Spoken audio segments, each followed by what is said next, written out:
होती है। ये जरूर सुना होगा दीवारों के कान होते हैं, ये नहीं सुना होगा कि जबान भी होती है। बोलती नहीं है, सुनती है। थोड़ा बस बोलते रहिएगा ताकि बात आसान हो जाए और मंजिल तक पहुंच जाओ। इरशाद हुआ कि वला तलबिसुल हक्का बिल बातिल, हक और बातिल को आपस में मिलाना नहीं। वतक्तुमुल हक, और हक को जानते हुए छुपाना भी नहीं। देखिए ये कुरान है, कुरान मेरा बयान नहीं है। कुरान कह रहा है कि हक और बातिल को आपस में मिलाना नहीं, और जिस हक को जानते हो उसे छुपाना भी नहीं। अब आप बताइए कि कुरान के खिलाफ करने वाला सवाब का मुस्तहिक होता है या गुनहगार होता है? अब गुनहगार होता है। तो जब कुरान कह रहा है कि हक और बातिल को न मिलाना और जानते हुए हक को न छुपाना, यहीं से आगाज करता हूं। अगर आप मुतवज्जे हो गए होंगे, ये जुमला मैं कह के देखता हूं कि मुझे क्या आगे पढ़ना है, यहीं से तय होगा। ये जुमला कसौटी के तौर पे मैं पेश कर रहा हूं, और ये कसौटी है, देखता हूं आगे मुझे क्या पढ़ना है। जब कुरान कह रहा है कि हक और बातिल न मिलाना, तो फिर आज के बाद अली वालों को दुश्मन अली से न मिलाना। सलावत तो पढ़े मोहम्मद आले मोहम्मद।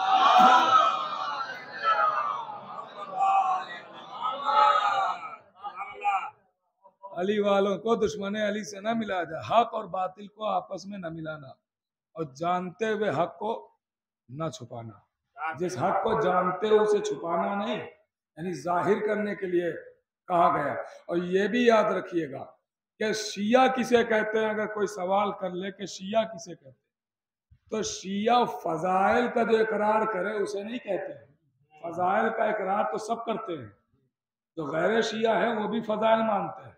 शिया उसे कहते हैं जो हक अहले बैत का मानता है। भाई आप थोड़ा जागिएगा, तमहीदी गुफ्तगू है, इंशाअल्लाह आप लुत्फ उठाएंगे। कि शिया उसे कहते हैं जो हक मानता हो। भाई फजीलत इनकी तो सब मानते हैं। अली कुल्ले ईमान है, ये फजीलत है। मर्द मैदान है, ये फजीलत है। शायान शान है, ये फजीलत है। वारिस कुरान है, ये फजीलत है। काबे की जीनत है, ये फजीलत है। महराब की जीनत है, ये फजीलत है। फर्श की जीनत है, ये फजीलत है। अर्श की जीनत है, ये फजीलत है। दोषे पैगंबर की जीनत है, ये फजीलत है। मकान की जीनत है, ये फजीलत है। मदीने की जीनत है, ये फजीलत है। भाई फजाइल का इकरार तो सब करते हैं। शिया फजाइल के इकरार करने वाले का नाम नहीं है, शिया हक मानने वाले का नाम है। ये जो मैंने सुनाया ये है फजाइल, मगर फिदक इनका हक है।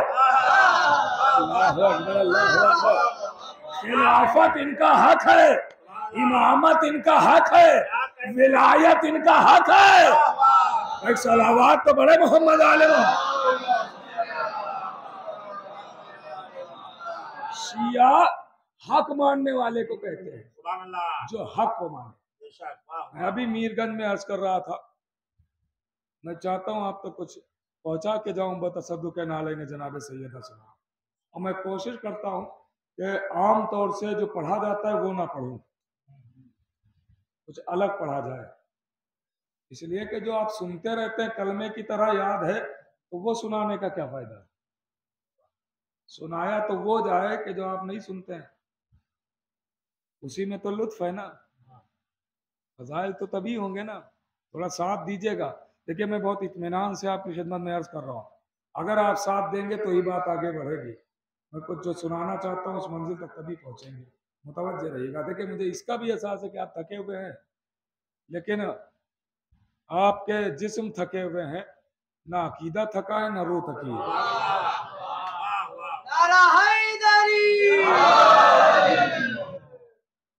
इस थकावट को थोड़ी देर के लिए बरतरफ कीजिएगा ताकि मैं वो बात पहुंचा सकूं। हक मानने वाले का नाम है शिया। फजाइल तो बहुत लोगों ने माने, मैं चाहता हूं अलग हट के बात की जाए, कुछ अलग हट के बात हो। जो आमतौर से बयान होता है वो तो सभी बयान करते हैं। फजाइल से किताबें भरी पड़ी हुई है, ऐसे ऐसे फजाइल किताबें में मौजूद है, नजरों के सामने है, मगर बयान नहीं होते। वो बयान क्यों नहीं होते? वो इसलिए नहीं होते कि एक डर हमारे दिलों में बैठा हुआ है, एक खौफ हमारे दिलों में बैठा हुआ है। आप लोगों के नहीं, हमारे,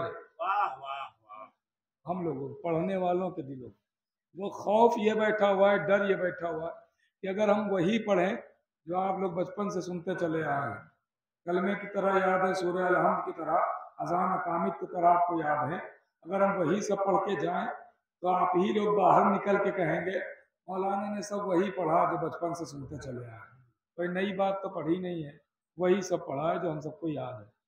लेकिन अगर कुछ हम नया पढ़ के जाते हैं तो हमारा मजमा बाहर निकल के कहता है ये तो कभी सुना ही नहीं था, ये कहाँ से पढ़ दिया, ये तो कभी सुना ही नहीं था, ये कहाँ से पढ़ दिया। तो थोड़ा सा जीने दीजिएगा, नई नई बातें सुनने की आदत डालिए ताकि वो फजाइल जो किताबों में है वो आप तक पहुंचाए जा सके। उलमा खुतबा से फरमाइशें कीजिए कि हमें फजाइल सुनाइए ताकि आपको पता चले कि जिनको आम मानते हैं वो आम नहीं है, वो बड़े खास हैं। गौर कीजिएगा भाई, शिया हक मानने वाले को कहते हैं, फजाइल तो सभी मानते हैं। भाई इमाम शाफई, मैंने इसीलिए कहा मैं हट के बात करना चाहता हूँ और जो किताबों में पढ़ के आया हूँ वही मैं आपकी खिदमत में अर्ज कर रहा हूँ, इसीलिए डंके की चोट पर पढ़ रहा हूँ कि भाई इमाम शाफई उन्होंने तक के मौला अली की शान बयान की है, मौला अली का कसीदा बयान किया और कसीदा बयान कर रहे वो फजीलतें बयान की कि शिया सुन ले तो अंगुश बदंदा, कि ये कैसी फजीलतें कैसा मर्तबा बयान किया है। भाई ऐसी फजीलतें कोई शिया नहीं बयान कर पा रहा है जैसी इमाम शाफई बयान करके चले गए। इमाम शाफई फजाइल बयान कर रहे हैं, एक लंबा चौड़ा कसीदा कहा और उसके आखिर में 3 शेर कहे और आवाज दी, लो अन्नल मुर्तजा अबदी महल्ला ले सारे नास तुर्रन सुजदन ला। आवाज दी अली का इतना मर्तबा है कि अगर अली अपनी तमाम फजीलतों को लोगों पर जाहिर कर दे तो ये पूरी दुनिया अली के सामने सजदे में गिर जाए। अल्लाह की देगा, अली के सामने एहतरामन झुक जाए, ताजीमन झुक जाए। यही पर बात तमाम नहीं हुई, अगला उनका शेर है, इमाम शाफई की बात हो रही है, अगला शेर है इमाम शाफई कहते हैं कफाफी फजले मौलाना अली वकूर शक्के फी है इन्नहुल्लाह। अरे अली की शान में मैं ज्यादा क्या कहूँ, बस इतना ही कहना काफी है कि इन पर शक भी होता है तो यही शक होता है कि ये बंदा है या अल्लाह है। एक सलावात तो बड़े मोहम्मद आले, मैं शाफई की बात कर रहा, मैं शाफई की बात कर रहा हूँ, शिया की नहीं। शिया शक में नहीं है, शियों को यकीन है अली अली है। कोई शिया अली को अल्लाह नहीं मानता, शिया अली को अली मानते हैं, इनको यकीन है। अच्छा फिर उन्होंने मक्ता भी कहा, कोई चुरा ना ले, अपने नाम से ना पढ़ दे, जो आज हो रहा है कलाम किसी का स्वार्थ कोई कर रहा है। तो उन्होंने मक्ता भी कह दिया, आवाज दी वह माता शाफई व लैसा यदरी अलीउन रब्बहु अम रब्बहुल्लाह। आवाज दी शाफई मरते मर गया मगर नहीं पहचान पाया कि उसका पालने वाला ये है या वो है। सलावात तो बड़े मोहम्मद आलम।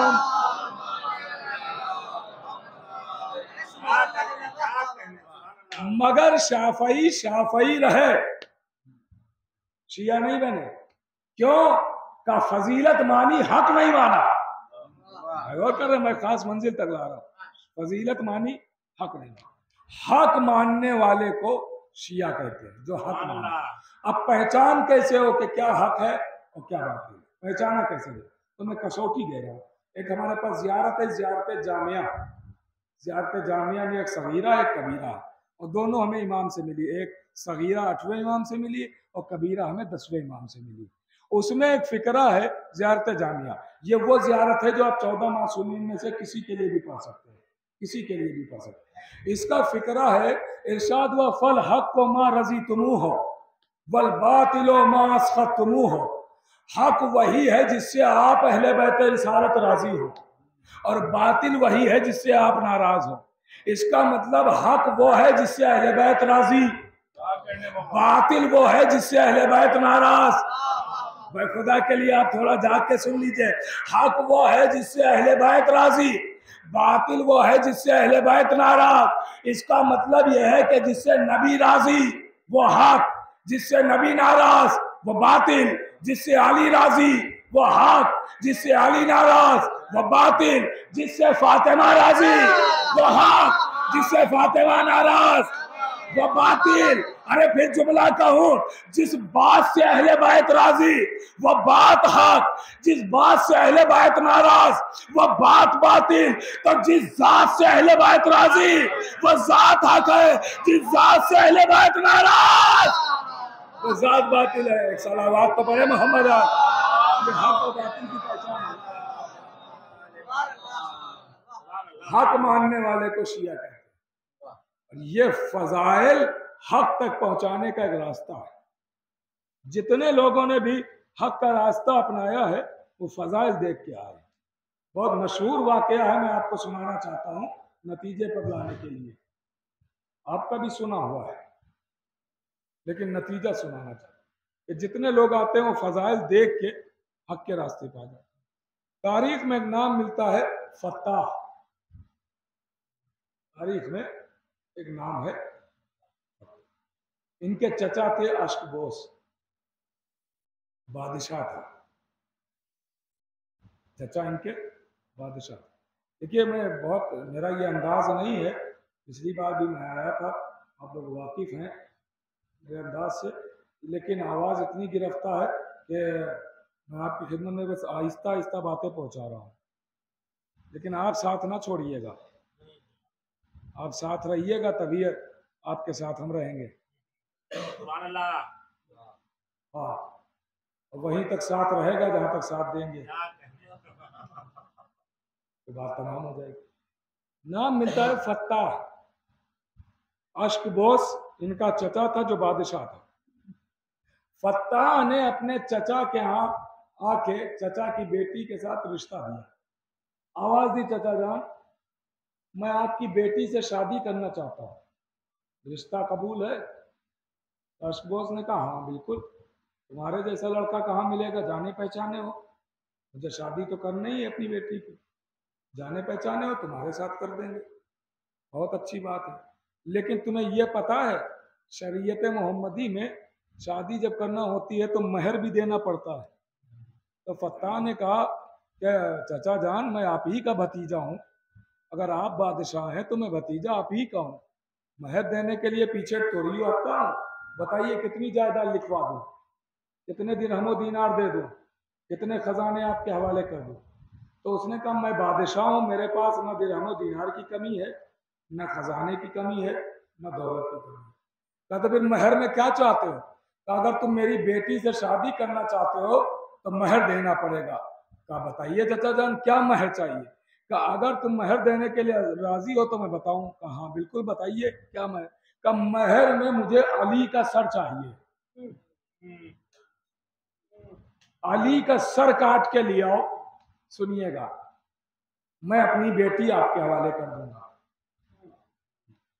कि मैंने इसीलिए कहा कि मैं कोशिश करता हूँ कुछ बातें पहुंचाई जाए, मगर इतने ताज्जुब में ना सुनिएगा, थोड़ा बोलते रहिएगा ताकि पता चले कि बात पहुंच रही है। कहा कि अली का सर ले आओ तो मैं अपनी बेटी की शादी तुमसे कर दूंगा। उसने कहा कि मैंने सुना अली बड़े बहादुर हैं, शुजा हैं, दिलेर हैं, ताकतवर हैं, देखा तो कभी नहीं, मुलाकात तो नहीं हुई है, लेकिन शुजाअत के चर्चे बहुत सुने हैं।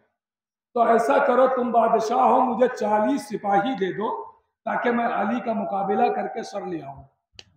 तो उसने कहा कि ये फौज है तुम्हारे सामने, इनमें से जितने 40 तुम जिसको ले जाना चाहते हो इसमें से छांट लो, 40 ले जाओ।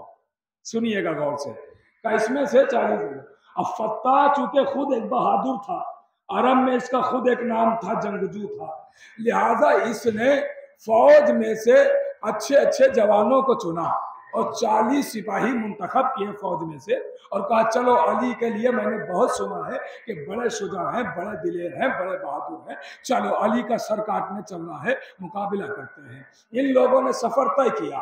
सुनिएगा, फत्ता 40 को लेके अली का सर काटने जा रहा है क्योंकि चचा की बेटी से शादी करना। अब लीजिए, ये चला, तारीख कहती है मदीने की सरहद पर पहुंचा।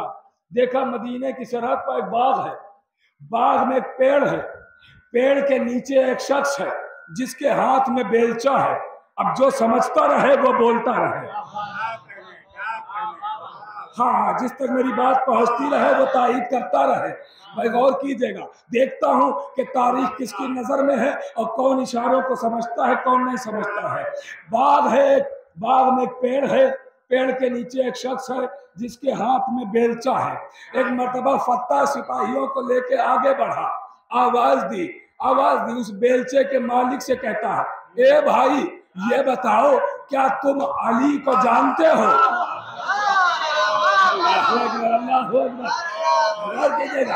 बेलचे के मालिक से कहता है, ए भाई ये बताओ क्या तुम सब अली को जानते हो? बेलचे का मालिक कहता है, मुझसे बेहतर अली को कोई जानता ही नहीं है। मुझसे बेहतर अली को कोई जानता ही नहीं है। क्या जरा हुलिया बताओ, आंखें कैसी है, पेशानी कैसी है, चेहरा कैसा है, हाथ कैसे है? भाई गौर कर रहे हैं आप। अब देखिए, अगर कोई हम जैसा होता वहां पे, अपने फजाइल खुद अच्छे थोड़ी लगते हैं, अगर कोई हम जैसा साथ में होता, गुलामों में से कोई होता, तो फौरन जवाब देता कि क्या सवाल करते हो, हुलिया कैसा है? अगर सवाल ही है तुम्हारा तो जवाब भी लेते जाओ। आंखें ऐनुल्ला है, पेशानी जबतुल्ला है, ज़बान लिसानुल्ला है, चेहरा वजहुल्ला है, हाथ यदुल्ला है। गौर कर रहे आप। उसने कहा हुलिया कैसा है? तो बेलचे के मालिक ने एक जुमले में जवाब दे दिया, बिल्कुल मेरे जैसे अली है। बड़ी आसानी से आप सुन रहे हैं। थोड़ा पीछे वाले भी साथ देते रहे और वो भी बताते रहे कि हम आगे वालों से पीछे नहीं है। सलावत पढ़े मोहम्मद वाले।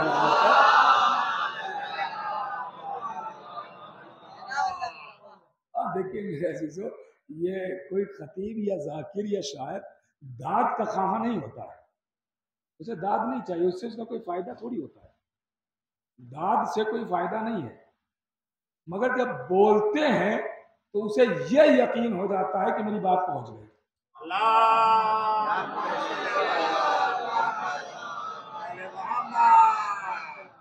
यूं समझ ले कि आपकी दाद, क्योंकि ये हमारे नौजवान भाई भी बैठे हुए हैं ना, तो आज की बात की यूं समझ ले आपकी दाद, वाह सुभान अल्लाह बोलना, ये बिल्कुल व्हाट्सएप की 2 टिक के काम करता है।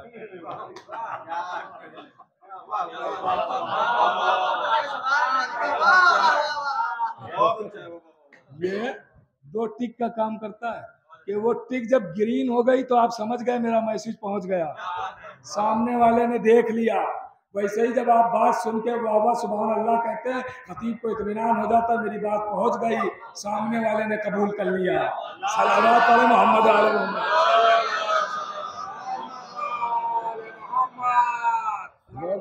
सुनिएगा, तो फत्ता ने कहा जरा हुलिया बताना, तो बिल्कुल मेरे जैसे अली है। तो फत्ता ने उन 40 को देखा जो सिपाही लेके आया, अगर इनके जैसे अली है तो तुम 40 को बेकार लेके आया। मैंने तो सुना है कि अली बड़े शुजा हैं, बहादुर हैं, दिलेर हैं, ये तो दिखने में ऐसा कुछ नहीं लगता। बेलचे के मालिक ये जो कह रहे हैं बिल्कुल मेरे जैसे। ये बातें बेलचे के मालिक ने सुनी। कहा भाई ये सब क्यों बातें कर रहे हो? कहा ये बताओ अली मिलेंगे कहाँ? काम क्या है? का सर काटना है। का जुर्म क्या है? का जुर्म तो कोई नहीं है। तो बगैर जुर्म के सर क्यों काटोगे? का चूंकि मैंने चचा की बेटी से शादी के लिए रिश्ता दिया है तो चचा ने महर में अली का सर मांगा है, और सर ले जाएंगे तो शादी होगी। सुनिएगा, अब फत्ता कहता है जल्दी बताओ अली कहाँ मिलेंगे ताकि मैं सर ले जाऊं। तो मर्तबा बेलचे का मालिक कहता अच्छा तो सर काटना है अली का? कहा? कहते एक काम करो। का क्या? का आओ पहले मुझसे लड़ लो।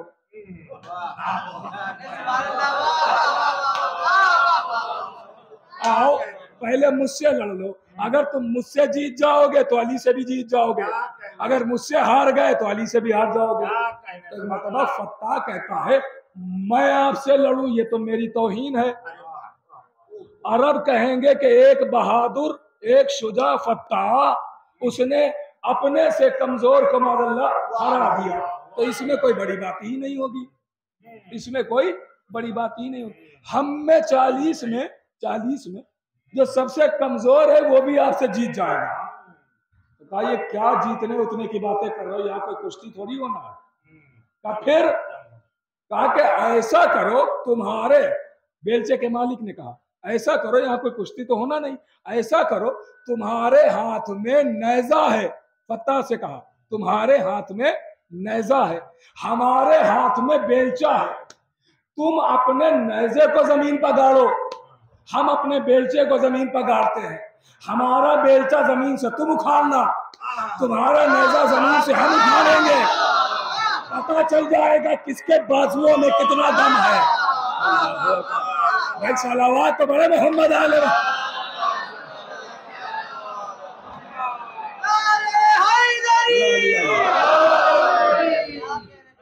किसके बाजुओं में कितना दम है पता चल जाएगा। अच्छा बात तो सही है, अब जुमला समझना आपका काम है। इसकी थोड़ी आवाज कम कर देते, चलिए खैर खुद ही होता रहेगा। ये एक सलावत पढ़े मोहम्मद वाला।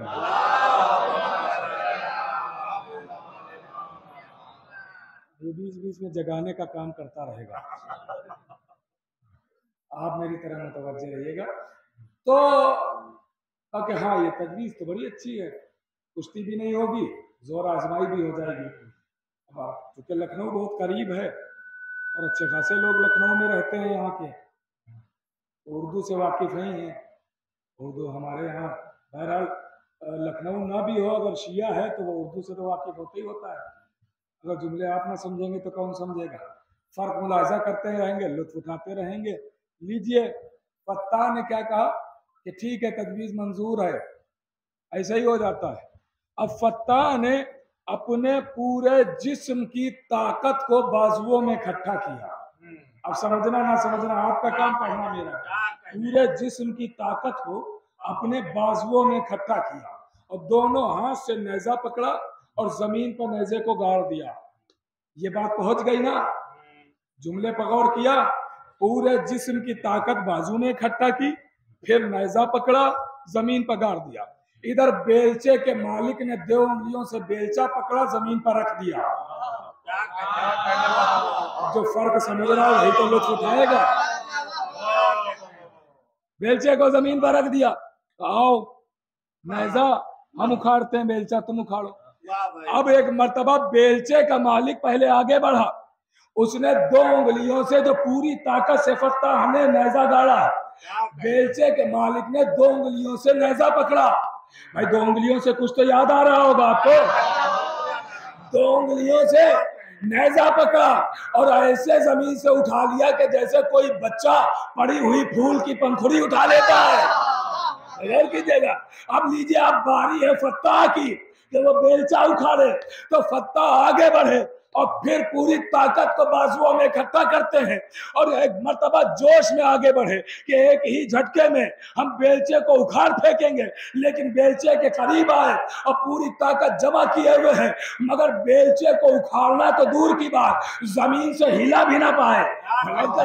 जमीन से हिला भी ना पाए, बहुत जोर आजमाई की, मगर बेलचे को जमीन से हिला नहीं पाए। तो बेलचे का मालिक खड़ा खड़ा मुस्कुरा रहा है, देख रहा है। देखते देखते आवाज दी, ए भाई ये जो तुम 40 लाए हो इनका लाना बेकार ना हो, सबको शामिल कर लो। अल्लाह अकबर। खुदा के लिए थोड़ा जागिए ना, लुत्फ उठाते रहिए ना।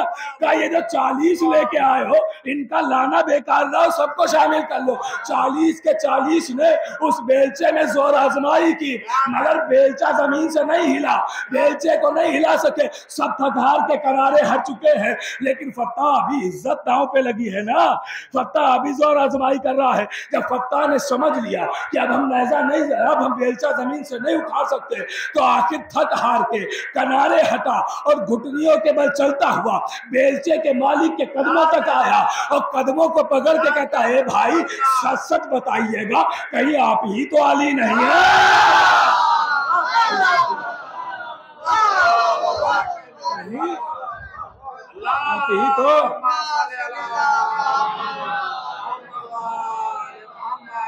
आप ही तो अली नहीं है। आवाज दी, हाँ मैं ही अली हूँ। पहचानने में देर की, मैं ही अली हूँ। तो आवाज दी, या अली आया था सर काटने, जाऊंगा नहीं, कलमा पढ़ा दीजिए। एक फजीलत देखी, बात यहीं से शुरू हुई थी ना, फजाइल देख के हक पाए। एक फजीलत देखी जिसका नाम है ताकत और शुजाअत। कलमा पढ़ लिया और कलमा पढ़ के मुसलमान नहीं बने, डायरेक्ट मोमिन बने। जो समझ गया उसे सलाम है, अब इससे ज्यादा वजाहत में नहीं करूंगा। डायरेक्ट मोमिन बने, अली वलीउल्लाह तक पहुंच गए ना। कर रहे हैं मेरे अजीजों, अली वलीउल्लाह का। अब मौला ने जैसे ही देखा कि ये कलमा पढ़ चुके हैं, हमारे दामन से लिपट चुके, मौला ने कहा जाओ वापस चले जाओ, कलमा तो पढ़ ही चुके हो। कहा नहीं, अब जाऊंगा नहीं, पूरी उम्र यही गुजारूंगा आपके कदमों में, यही रहूंगा आपका शहदाई बन के, आपका गुलाम बन। कहा अच्छा, इतने पक्के चाहने वाले बन गए? कहा तो फिर अब तुम्हें अली नामुराद नहीं रहने देगा। तुम्हारी जो तमन्ना थी अब उसे पूरा करना अली का काम है। अली क्या मतलब है? अब उसी से शादी होगी जहां रिश्ता दिया था। अली आपका कट्टर दुश्मन, वो शादी कैसे करेगा? अब तो बिल्कुल नहीं करेगा, जब पता चलेगा कि मैं शिया हो गया तो बिल्कुल नहीं करेगा। क्या इसकी फिक्र छोड़ दे, उसके ख्वाब में कल रसूल आ चुके और रसूल ने उससे कहा है कि अपनी बेटी लेके फुला जंगल में जाओ, मेरा वसी आ रहा है जिससे कहे शादी कर देना। वो आ रहा है अपनी बेटी लेके, लीजिए। वो बेटी लेके आया, इधर से अली फत्ता को लेके पहुंचे। कितना खुश नसीब है कि अली ने शादी कराई। अल्लाह अकबर। अली ने शादी कराई, शादी हो गई, चाहने वाला बन गया। गौर कर रहे हैं, अली ने कहा देखो अब तुम्हारा आज के बाद मैं नाम बदल देता हूँ, तुम्हारा ये नाम नहीं रहेगा जो फत्ता नाम है, अब ये तुम्हारा नाम नहीं रहेगा, अब मेरा दिया हुआ नाम चलेगा आज के बाद। अली कौन सा नाम? का आज से तुम्हारा नाम है कंबर। ऐसा लगा तो पड़े मोहम्मद।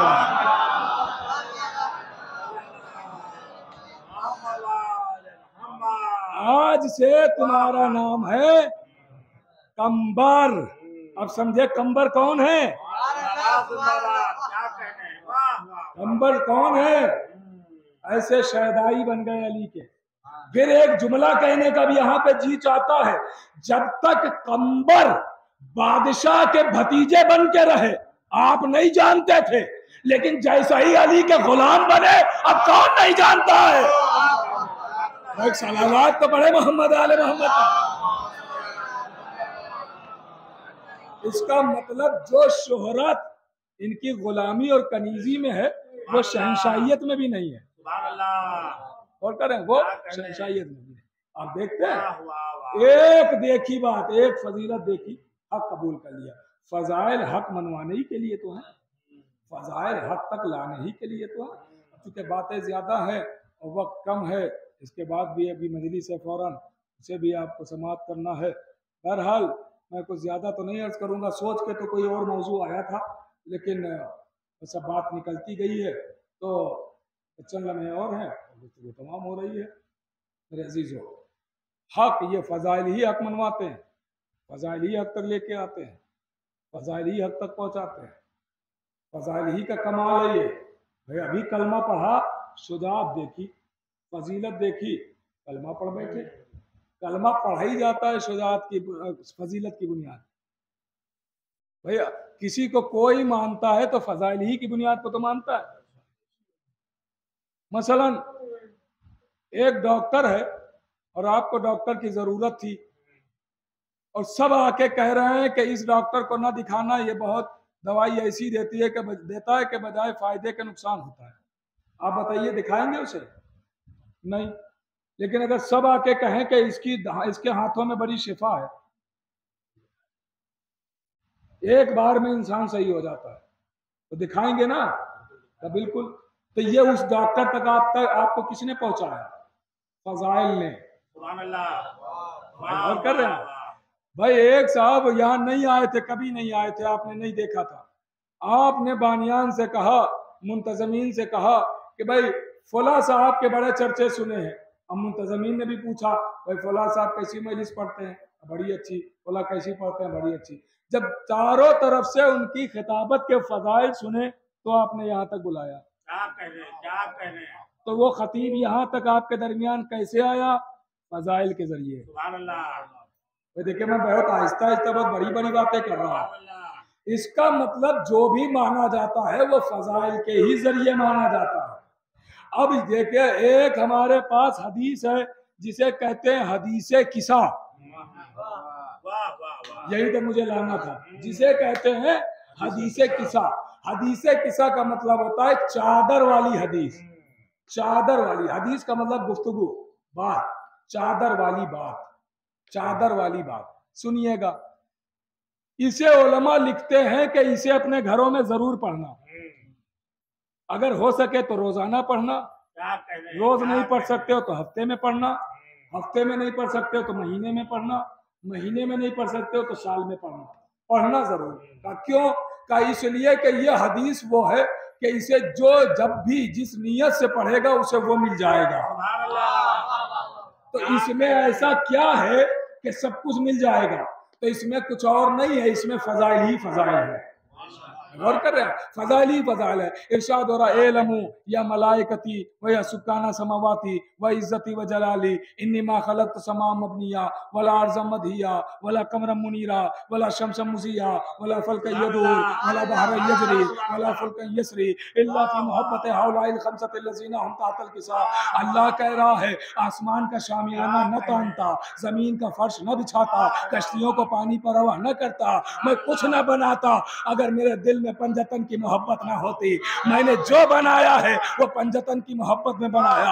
आसमान का तना हुआ शामियाना पंजतन की मोहब्बत में है, जमीन का बिछा हुआ फर्श पंजतन की मोहब्बत में है, चमकता हुआ चांद पंजतन की मोहब्बत में है, चमकता हुआ सूरज पंजतन की मोहब्बत में है। अल्लाह ने जो बनाया है वो पांच की मोहब्बत में बनाया है। अरे अल्लाह अकबर, क्या लतीफ इशारा है मेरे अजीजों। देखता हूँ कौन समझता है कौन नहीं। भाई अल्लाह को पंजतन से मोहब्बत थी तो अल्लाह ने मोहब्बत में कायनात सजा दी। आसमान का शामियाना, जमीन का फर्श, कश्तियों को पानी पर रवा, दरियाओं में रवानी, दरियाओं में रवानी, समंदर में वजदानी, चिड़ियों में चहक, डालियों में लचक, खारों में खटाक, फूलों में महक, कलियों में चटाक, डालियों में लचक, सितारों में झिलमिलाहट, चांद में चमक, सूरज में दमक, ये सब बना दिया। हम भी तो पंजतन से मोहब्बत करते हैं। हमारी औकात नहीं है कि हम आसमान बनाए, जमीन बनाए, लेकिन मोहब्बत का इजहार तो करना है। तो कैसे करें? कि हम भी कपड़े का शामियाना तानते हैं, हम भी फर्श अज़ा बिछाते हैं, हम भी तबर्रुक बांटते हैं, हम भी अज़ादारों को बुलाते हैं। उसने अपनी कुदरत के हिसाब से इजहार किया, हमने अपनी हैसियत के हिसाब से। ये इजहार मोहब्बत है।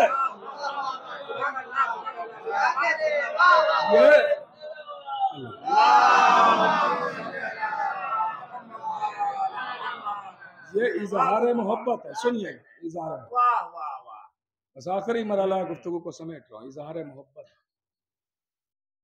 कि जो फर्श अज़ा पे आप बैठे हैं मोहब्बत का इजहार है। आपसे बड़ा न कोई अमीर है न कोई ओहदादार है।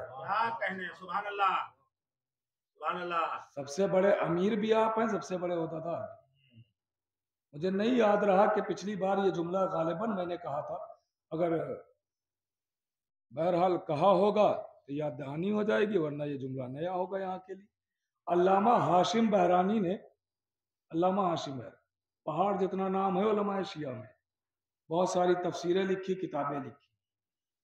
इनसे पूछा गया किबला सबसे बड़ा ओहदा कौन सा है, सबसे बड़ा ओहदादार कौन है?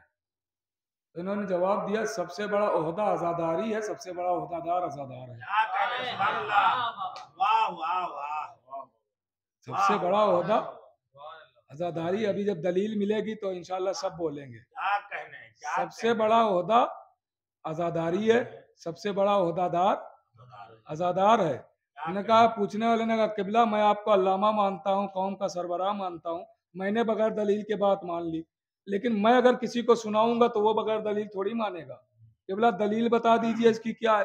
तो उन्होंने कहा दलील ये है कि दुनिया के किसी भी बड़े से बड़े बादशाह को, शहंशाह को, ओहदेदार को बुलाओ, मसलन आज के ज़माने के हिसाब की बात की जाए, दुनिया के किसी भी बड़े से बड़े ओहदेदार को बुलाइए, मसलन पीएम को बुलाइए, राष्ट्रपति को बुलाइए और एक मंच दे दीजिए, एक स्टेज दे दीजिए और उनसे कहिए कि लोगों को बुलाएं। तो जब वो लोगों को बुलाएंगे तो उनके बुलाए पा सिर्फ जमीन वाले आएंगे, आसमान वाले नहीं आएंगे। क्या लिए तो पहुंच रहा है वो तो मेरे साथ जुड़ जाए। उनके बुलावे पर सिर्फ जमीन वाले आएंगे, आसमान वाले नहीं आएंगे। आपसे बड़ा ओहदादार कौन है? कहा ये जब आजादार एक चटाई बिछा के ऐलान करते हैं मजलिस होने जा रही है तो ये जमीन वाले तो आते ही आते हैं, आसमान वाले भी आ जाते हैं। इनसे बड़ा ओहदादार कौन होगा? इनसे बड़ा ओहदादार कौन?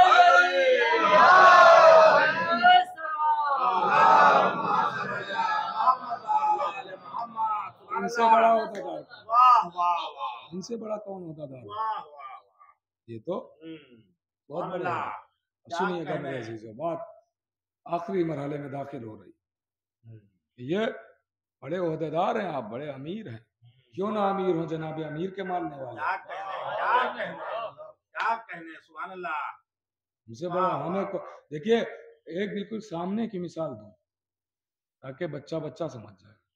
आपसे बड़ा कोई अमीर नहीं है, आपसे बड़ा कोई अमीर नहीं है, कोई खिताबत नहीं है। अभी मैं कहूंगा आप सब कहेंगे। दिल में आपके मोहब्बत अली है ना? सबके है ना? अहले बैत बसते हैं ना? 10,000 ले लीजिए, मोहब्बत दे दीजिए।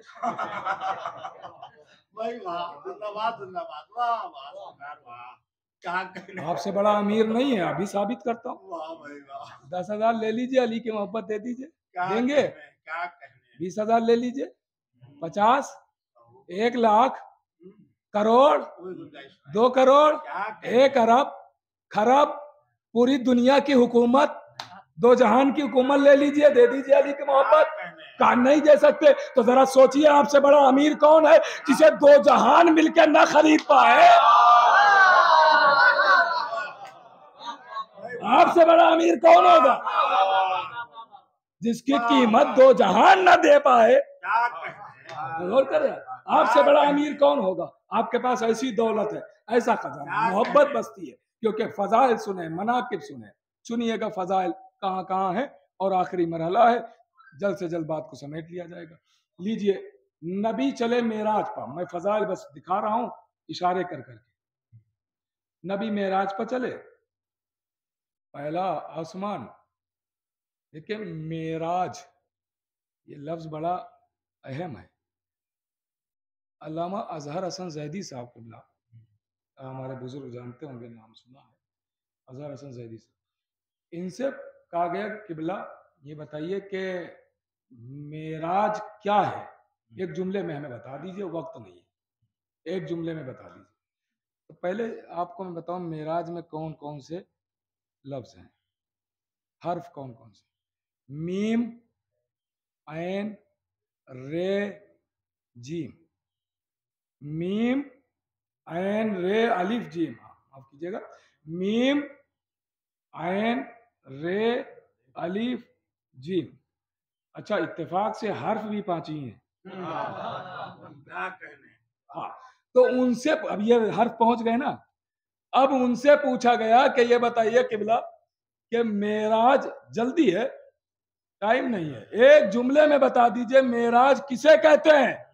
सुनिएगा क्या हसीन। देखिए हमारे बुजुर्ग खुतबा क्या जवाबात दिया करते थे, बुजुर्ग खुतबा क्या जवाब हसीन दिया करते थे।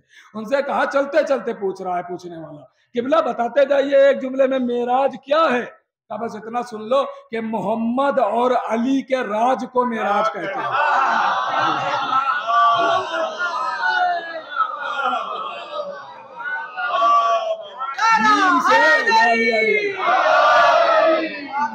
मीम से मोहम्मद,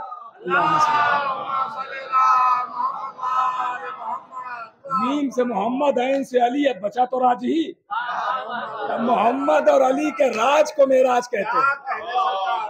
गौर कर रहे, अब लीजिए नबी चले आसमानों की मंजिलें तय करते हुए, पहला आसमान, दूसरा आसमान, तीसरा आसमान, चौथा आसमान, पांचवा, छठा, सातवां आसमान।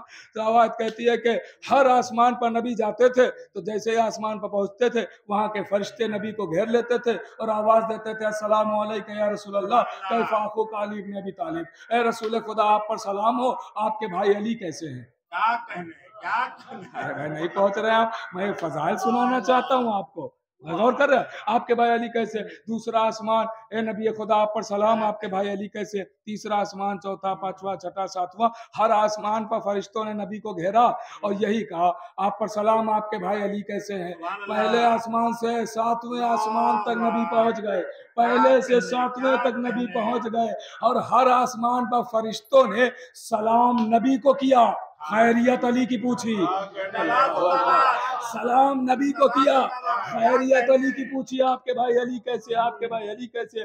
तो एक मर्तबा सातवें आसमान पर नबी ने सवाल कर ही लिया, आवाज दी, ए फरिश्तों ये बताओ क्या तुम सब अली को जानते हो? तो तमाम फरिश्तों ने एक जबान होकर कहा, या नबी अल्लाह, हम उस अली को कैसे ना पहचाने कि जिसकी बगैर इजाजत के एक कदम भी कोई फरिश्ता नहीं बढ़ा सकता है।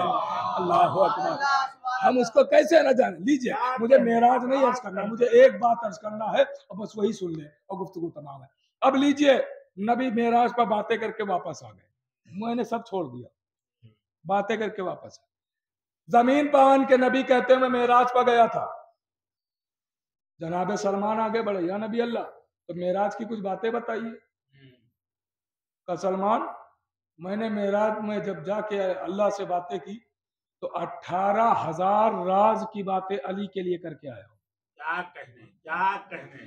कितनी? 18,000 18,000 राज की बातें अली के लिए करके आया हूं, अली के लिए करके आया हूं। भाई सुनिएगा गौर से, बस मैं यहीं पे किबला भी तशरीफ ले आ रहे हैं, सलावत पढ़े उनके इस्तकबाल में।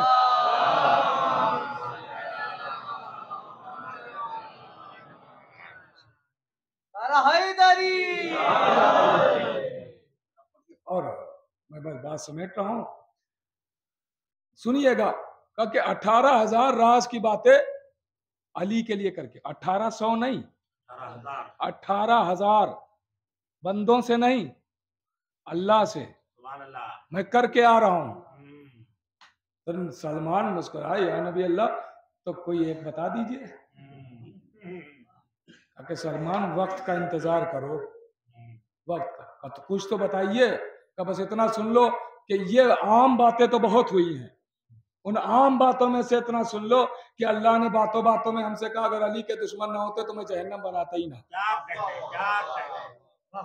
गौर कर रहे हैं, अली के दुश्मन ना होते तो मैं जहन्नम। ये तो 1000 दफा आपने सुना है, मैं ये नहीं सुनाऊंगा, ये तो आप वाकया सुनते रहते हैं। मुझे मंजिल तक आना है और बस मजलिस तमाम करना है। गौर कीजिएगा मेरे अजीजों। तो कहा कि 18,000 राज की बातें। लीजिए, वक्त गुजरता गया, टाइम जाता गया, आई 24 रजब की तारीख, फतेह खैबर का दिन। आज नबी ने एक फिर ऐलान कर दिया, 40वां दिन आ गया है ना, आने वाला है, 39 दिन गुजर चुके हैं। नबी ने ऐलान कर दिया कि आज जो सबसे पहले अली की फतह की खबर मुझे सुनाएगा, वो जो मांगेगा मैं उसे अता करूंगा। अल्लाह अकबर, जो मांगेगा मैं उसे अता करूंगा। लीजिए, 40वें दिन अली खैबर में पहुंच गए, अली खैबर में आ गए, मैदान में अली आ गए। अली को दस्तार दी गई, अली दस्तार लेके मैदान की तरफ चले, अली के हाथों में अलम है। अब देखिए, जो किला बना हुआ था, किला खैबर, तो किला बना हुआ था, मसलन ये दरवाजा ले, ये सामने जो दरवाजा है आपके, ये दरवाजा, ये पूरा अंदर का हिस्सा है, बाहर पूरा मैदान है।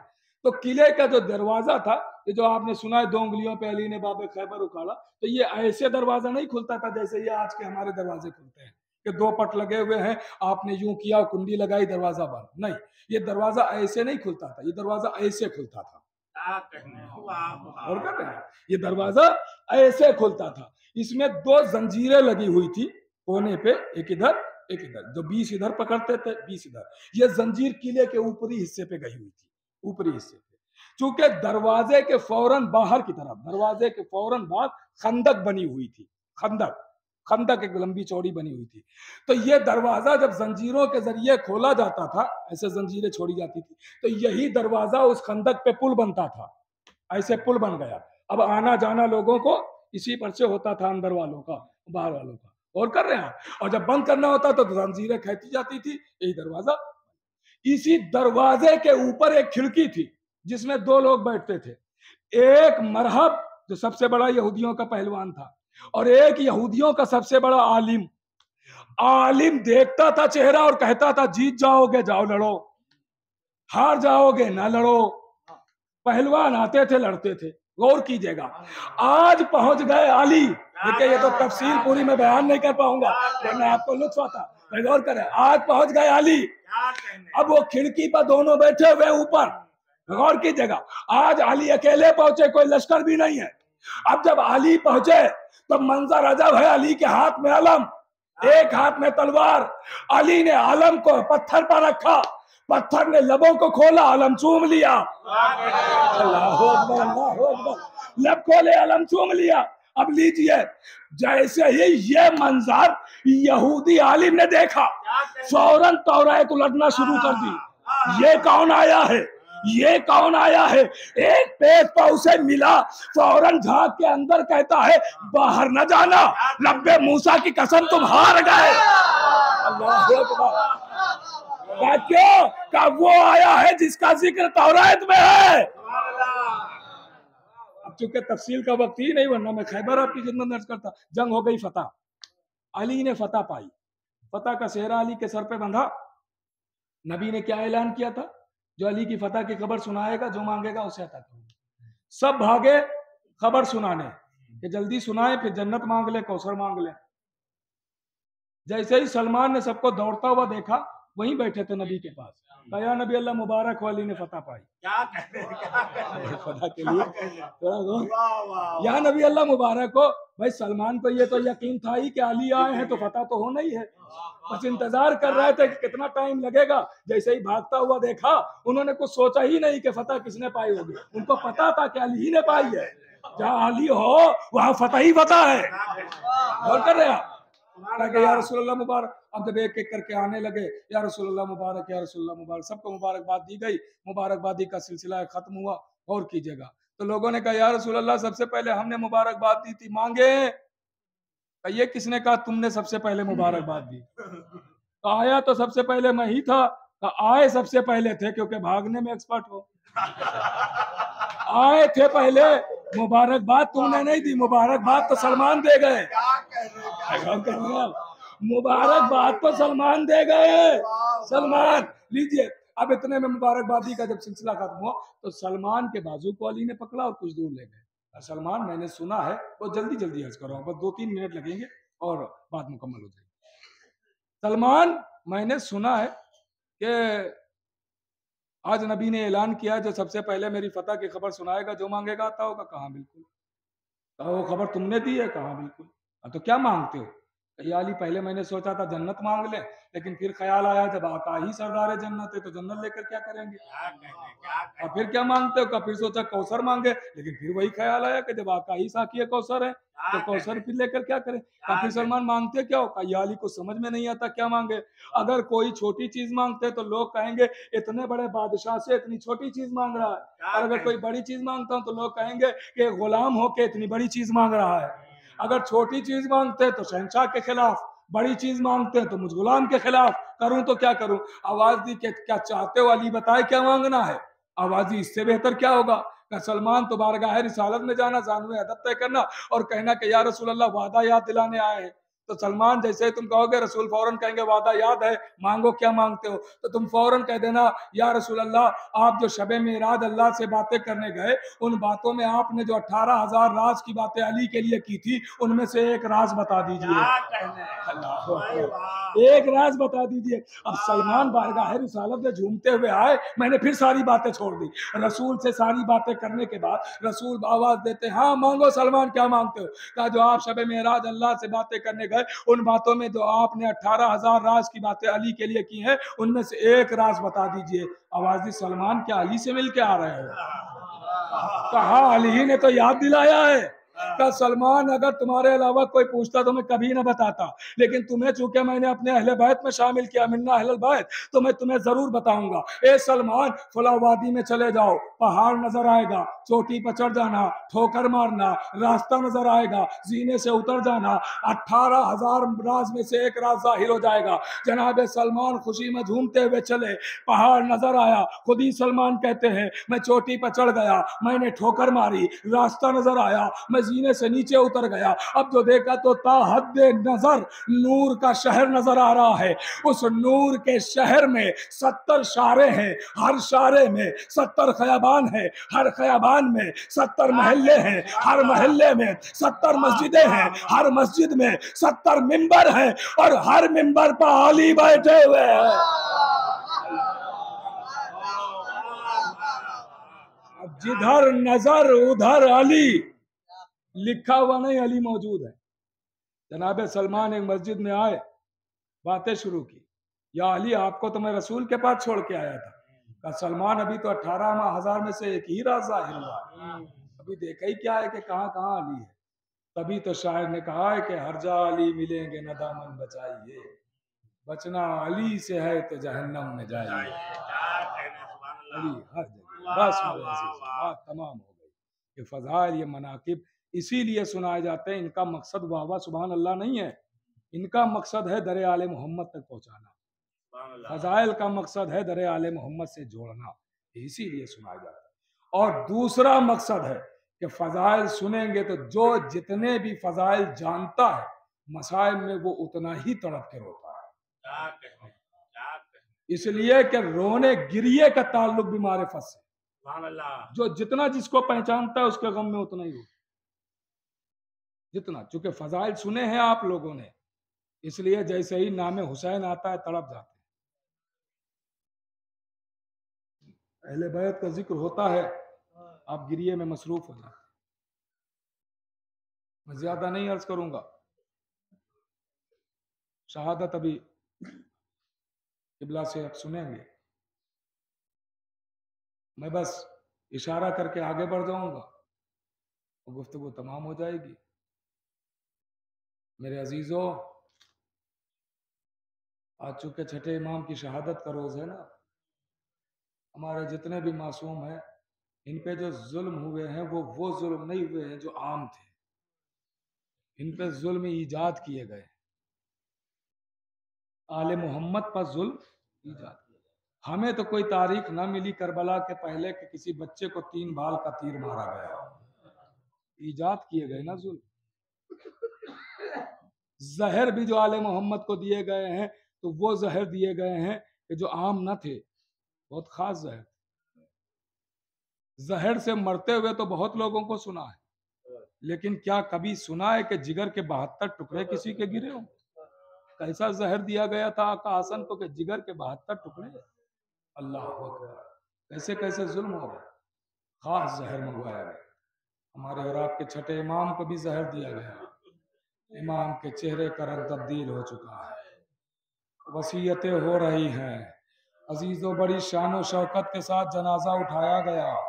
जनाजा उठा, चाहने वाले मौजूद थे। मैं कहूँगा आका, आज इतने चाहने वाले मौजूद हैं, आपका जनाजा शान से उठाया जा रहा है, मगर हाय करबला का मैदान, आका हुसैन जलती हुई रेत पर लाशा पड़ा हुआ है, बेटा मौजूद है मगर हाथों में हथकड़िया, पैरों में बेड़िया, कमर में लंगर। अल्लाह अकबर। अजीजों, बस 2-3 जुमले पढ़ूंगा। काफिला असीर हो के बाद कत्ले हुसैन चला।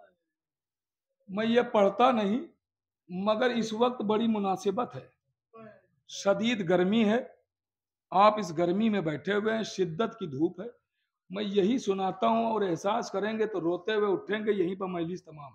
असीरों का काफिला चला, एक मंजिल पर रोका गया, दिन का वक्त था, दिन का वक्त, शदीद धूप थी, जो आप सुनते रहते हैं कि सबको अलग अलग ऊंट पर बिठाया गया था, बीबी सकीना ऊंट की पुष्ट से जमीन पर आ गई थी।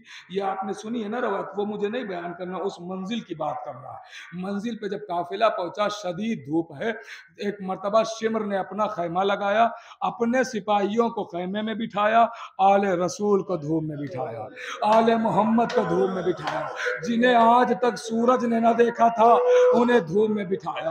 आजादारों जरा तसव्वुर कीजिए, तसव्वुर कीजिए, सैयद सज्जाद के हाथों में हथकड़ियां, पैरों में बेड़ियां, कमर में लंगर, गले में खारदार था। जबकि अभी शदीद गर्मी है, मगर वो गर्मी अभी नहीं आई है जो मई जून की है। मई जून की गर्मी अभी बाकी है, आने वाली है ना मेरे अजीजों। कभी मई जून में, एक मैं बात करता हूं, आजमाइएगा, कभी भी मई जून में एक लोहे का टुकड़ा लीजिएगा और 5-6 घंटे उसे धूप में डाल दीजिएगा और उसके बाद जाके उठा लीजिएगा, यहीं पर बात तमाम हो जाएगी। उसके बाद जाके उठा लीजिएगा। हर कोई कहेगा उठाया नहीं जाएगा, हाथ में छाले पड़ जाएंगे, हाथ जल जाएगा, हाथ जल जाएगा, छाले पड़ जाएंगे। ये हिंदुस्तान की धूप है कि अगर आप 4-5 घंटे लोहा डालें तो उठा नहीं सकते हैं, हाथ जल जाएगा। वो अरब की चिलचिलाती हुई धूप और सैयद सज्जाद के हाथों में लोहे की हथकड़ियां, पैरों में बेड़ियां, कमर में लंगर, गले में खारधार तो अजादारों, जब इस शिद्दत की धूप में इस मंजिल पर सैयद सज्जाद धूप में थे, जलती हुई हथकड़ियां बर्दाश्त ना हुई। एक मरतबा सैयद सज्जाद उठे और चाहा कि जो शिमर ने खैमा लगाया है, लाओ इसकी पुश्त पर साए में बस इतनी देर बैठ जाऊं कि मेरी हथकड़ियां ठंडी हो जाए, हम फिर धूप में आ जाएंगे। अभी सैयद सज्जाद साए में आए ही थे कि जंजीरों की झनकार शिमर तक पहुंची। ताजियाना लेके आगे बढ़ा, सज्जाद की पुश्त पर ताजियाने मार के कहता है, तुम्हारी जगह ये नहीं है, तुम धूम में बैठो। इधर सैयद सज्जाद धूम में आए, इधर जैनब से ये मंजर न देखा गया। आखिरी जुमला सुन ले, खत्म हो गई मजलिस। जैनब से ये मंजर न देखा गया। एक एक बीबी को बुलाया, उम्मे रबाब मेरे पास आओ, उम्मे फरवा मेरे करीब आओ, सकीना तुम भी आ जाओ, आवाज दी फिजा तुम भी आ जाओ। एक एक बीबी को बुलाया, आवाज दी, ए बेटा सज्जाद तुम दरमियान में बैठ जाओ, हम तमाम बीबियां तुम्हारे चारों तरफ तुम पर साया करके खड़े हो जाएंगे ताकि तुम्हारी हथकड़ियां ठंडी हो जाएं। लीजिए, सैयद सज्जाद पर साया करके बीबियां खड़ी हो गई, मगर धूप में इतनी शिद्दत थी कि एक एक बीबी जमीन पर बैठ गई। अब जो सज्जाद ने सर उठाया तो देखा अकेली ज़ैनब। आवाज दी फूफी अम्मा आप भी बैठ जाइए, आवाज दी मेरे लाल तुम्हें इस आलम में ज़ैनब कैसे छोड़े, क्योंकि जाते जाते तुम्हारे बाबा ने कहा था ज़ैनब मेरे बच्चे तुम्हारे हवाले, मेरे बच्चों का ख्याल रखना, मेरे बच्चे।